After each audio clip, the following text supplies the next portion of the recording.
अस्सलामुअलैकुम रहमतुल्लाहि व बरकातुह। ये हमारा मेडजूल या अंबर का दरख्त है। इस खजूर का जो नाम है वो अंबर या मेडजूल।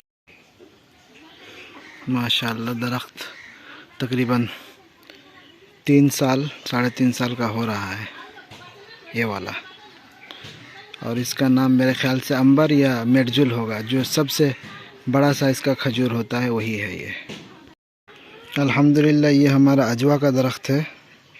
देख सकते हैं मेरे ख़्याल से ये 1.5 साल का दरख्त है और काफ़ी बड़ा है माशाअल्लाह। तकरीबन मेरे कंधों तक जो है ये लंबाई में मेरे कंधों तक हो जाएगा।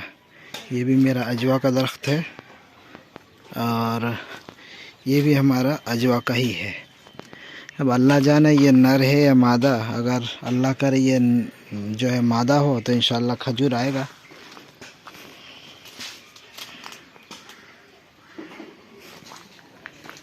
और जैसा कि आप देख सकते हैं कि इसके जो है जड़ से खजूर का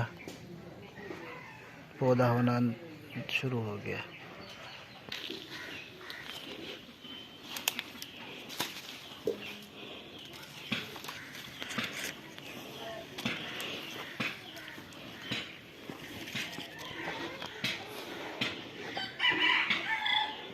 ये हमारा जो है अजवा का दरख्त है। दरख्त के हिसाब से माशाल्लाह अच्छा ही है और ये भी हमारा अजवा का ही है। वो दोनों भी अजवा का है, लेकिन वो चूँकि साए में है उनमें धूप कम लगती है तो उनकी ग्रोथ इतनी अच्छी नहीं है। लेकिन ये दोनों दरख्त माशाल्लाह अच्छा है माशाल्लाह।